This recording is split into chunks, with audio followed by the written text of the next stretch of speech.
Hey, how's it going? Welcome back to Tool Show with me, Master Dan, the Journeyman shooter.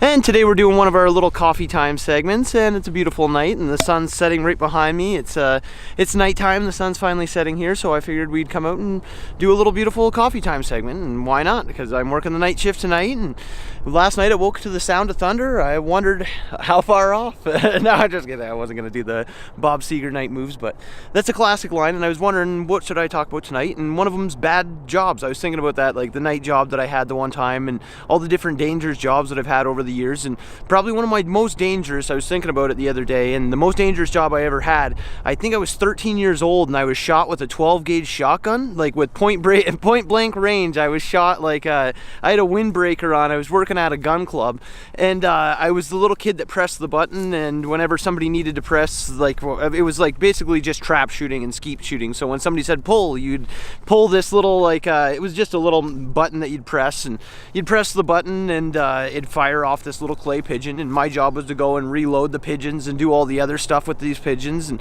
the one night this guy, he'd brought his wife out, and she was drinking, and she ended up, I think, having a fair bit too much to drink, and she ended up, I don't know how it happened, but it wasn't even her turn, so she shouldn't have had her finger on the trigger, and she had her finger kind of placed right on the trigger where you shouldn't kind of rest it, and sure enough, she fired, and it ended up hitting this, there was a small little shelter that was right in front of us where the pigeon shot out of, and so it hit the shelter, ricocheted back off the shelter, and it was still firing hot lead at us. So I ended up pulling up my clipboard that I was using to score, and I blocked my face with it, but it hit my body and actually burned holes all through my jacket, so all the lead pellets that fired out of the shotgun actually burnt right into my jacket and stayed inside my jacket. So the one jacket I had a whole ton of these little lead pellets from an actual shotgun blast in it when I was only like 12 or 13. I think I was trying to do the math on it. I think I was only like, I was still in elementary school, and it was kind of a learning experience because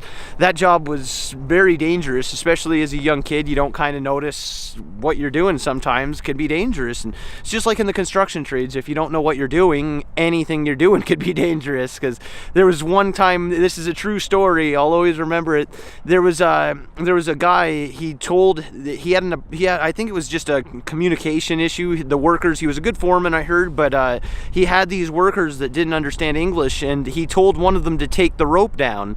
So the guy, sure enough, this was a 13-story building, and he's on the top of the building, and he thought take the rope down meant to actually climb the rope down when you're done. So he said, when you're all done, take the rope down. And instead of pulling the rope up and taking it down like the guy meant, the words were lost in translation, and the guy ended up climbing over the edge and started climbing down. He made it most of the way down, but about 40 feet like from the ground, he slipped and ended up breaking both of his legs, I think his hands were destroyed from grabbing onto the ropes and sliding down there, and it was a horrible, horrible thing. So you can only imagine what it's like sometimes, the dangerous jobs that you have to put yourself into, or it's not worth it, and you got to make sure that you're smart enough to say, hey, no, I'm not going to take a rope down 13 stories outside with no harness on, because that really takes some kind of, you got to have some guts to try something like that. I don't think I'd even try something like that, and I worked some really crazy jobs. I remember 170 feet up in the air, I had to pull a cable along this little tiny tray, and it was at an oil and gas facility where any little spark could blow everything up, so you had to go 180 feet up in the air to run your cables. And sure enough, my job was to walk along this little tiny platform. It was only 2 feet wide, and the little harness that I had to tie off was below me, so it was dragging me down 180 feet up in the air, and I had to walk a platform 2 feet wide. And I always thought that would be an interesting one, because I remember when I was a young kid, my dad said, anytime you get a bad job, you should take it, because if nobody else wants something, why not be the guy that takes that job, and you get a specialty under you. And at first I kind of thought, well, yeah, that's a great idea. And then I realized how many bad jobs I've taken over the years, but those all add up, and they give you stories. They build character, and a bad job does build a lot of character. Because I remember Dirty Jobs with Mike Rowe. I remember when I was a younger kid, I watched it all the time, because every single job I had was on that show at one point. I remember he had to clean like a bird do out of there was a church, and my dad bought a church when we were younger, and he actually had to clean some out of the steeple, and that was one of his jobs. Or he worked at a wastewater treatment plant like I had to work at, or he worked all over. He did a lot of really crazy jobs, and it was awesome. And he said, really, if you want to work those horrible, horrible jobs, the one thing that all of the people people that do those jobs have in common is that they like to joke around and they have fun, because you can't take everything too seriously. Life is tough enough sometimes, and let alone if you're taking stuff too seriously. It's just like when I got shot with that shotgun, I could have got really frustrated and got angry and walked out of there, or I just made a good story out of it because I was literally shot with a shotgun at work, and most people would never ever experience that kind of thing, and it's an experience. Most people would never get to do that kind of stuff, and it's a lesson. Someday in my book it's going to be in there, and there's a whole lot of crazy lessons at that place, because I know I was almost shot like easily 100 times at that one. And I had an apprentice, it was probably about a year ago, asked about dangerous jobs that I've had, and he said, well, how many times have you had a near miss? And I said, well, and then I started kind of thinking to myself, holy cow, how many times have I had near misses? Because especially within a couple inches of dying, probably about 1,000 times. Within a few millimeters, even probably more almost, because especially in electrical, you're always within millimeters of putting something to something that you shouldn't, if you have to do it live. And a lot of the companies, they don't allow that nowadays, and that's smart. You shouldn't be doing it if you don't know what you're doing, but that's a skill in itself, being able to do stuff live. It's a dangerous job, and it gets your adrenaline up. It builds some character in you too. Get some hair on your chest, and I know that's not what you women want. So try to I don't know. You just have to use some kind of shaving kit or something, or Nair, or I don't know, whatever you got to use. I'm not affiliated with anybody, so if you got to get that hair off your chest, then you can. But if you do dangerous jobs, you're going to end up building some. So that's it. And there's a lot of dangerous jobs out there. Most jobs you're never going to get shot at, and hopefully you shouldn't. Then police officers, I know military. There's a lot of different people out there that have dangerous jobs.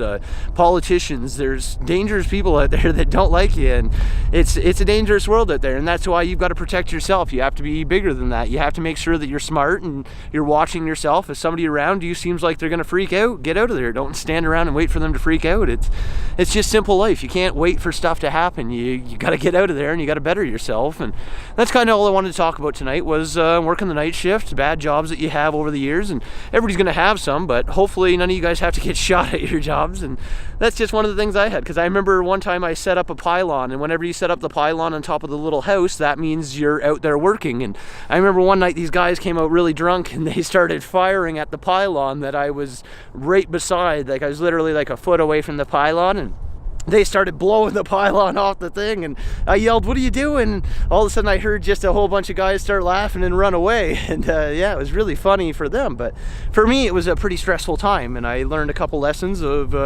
don't trust drunks and protect yourself. So then I also stepped on, like, there was a safety release button, and this little thing fired these clay pigeons out at a couple 100 kilometers an hour, because it had to get a lift, and it's just it's physics. It's kind of was a cool machine. It like set a little clay pigeon on there and fired it out. And so the one time I stepped in and stepped on the safety release button when I was directly in front of the machine, and luckily it didn't have a pigeon in there at the time, but one dropped right after, so I heard the clink, and the arm whizzed right by my face. And if there was something in there, I would have been much more hideous than what you're looking at right now if I wouldn't have died. So that was another close call, and it's just, there's a whole series of those, and you'll probably hear a billion more of my close call stories, because I have a billion of them, and it's just part of life. If you want to live an interesting life, you got to put yourself out there, and you got to try. So I just figured we'd have a little talk tonight about those dangerous jobs, and hopefully you guys don't have to face some of the stuff that I have, and you can live vicariously through my horrible experiences. And